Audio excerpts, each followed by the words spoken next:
سورہ فاتحہ نام اس کا نام الفاتحہ اس کے مضمون کی مناسبت سے ہے۔ فاتحہ اس چیز کو کہتے ہیں جس سے کسی مضمون یا کتاب یا کسی شے کا افتتاح ہو۔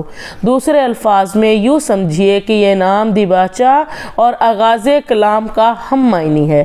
زمانہ نزول یہ نبوت محمدی کے بالکل ابتدائی زمانہ کی صورت ہے، بلکہ معتبر روایات سے معلوم ہوتا ہے کہ سب سے پہلی مکمل صورت جو محمد صلی اللہ علیہ وسلم پر نازل ہوئی وہ یہی ہے۔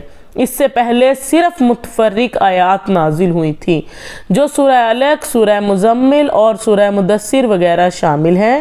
مضمون دراصل یہ سورہ ایک دعا ہے جو خدا نے ہر اس انسان کو سکھائی ہے جو اس کی کتاب کا مطالعہ شروع کر رہا ہو۔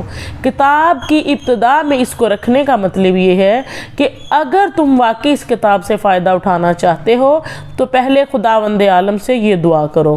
انسان فطرتاً دعا اسی چیز کی کیا کرتا ہے جس کی طلب اور خواہش اس کے دل میں اترتی ہو، اور اسی صورت میں کرتا ہے جب کہ اسے یہ احساس ہو کہ اس کی مطلوب چیز اس ہستی کے اختیار میں ہے جس سے وہ دعا کر رہا ہے۔ پس قرآن کی ابتدا میں اس دعا کی تعلیم دے کر گویا انسان کو یہ تلقین کی گئی ہے کہ وہ اس کتاب کو راہ راست کی جستجو کے لیے پڑھے، طالب حق کی اسی ذہنیت لے کر پڑھے اور یہ جان لے کہ علم کا سرچشمہ خداوند عالم ہے، اسی لیے اسی سے رہنمائی کی درخواست کر کے پڑھنے کا آغاز کرے۔ اس مضمون کو سمجھ لینے کے بعد یہ بات خود واضح ہو جاتی ہے کہ قرآن اور سورہ فاتحہ کے درمیان حقیقی تعلق کتاب اور اس کے مقدمہ کا سا نہیں بلکہ دعا اور جواب دعا کا سا ہے۔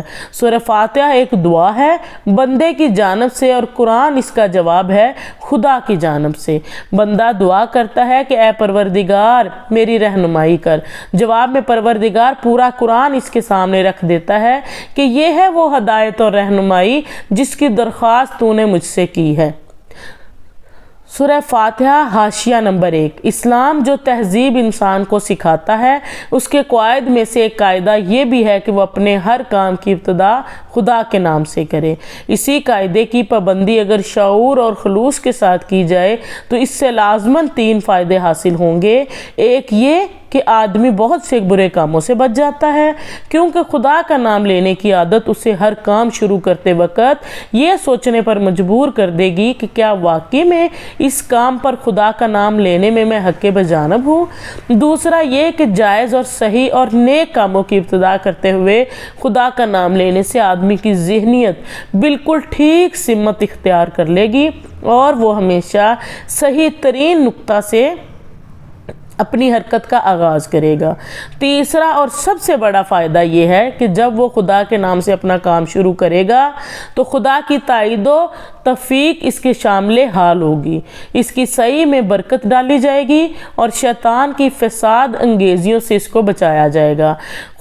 خدا کا طریقہ یہ ہے کہ جب بندہ اس کی طرف توجہ کرتا ہے تو وہ بھی بندے کی طرف توجہ فرماتا ہے۔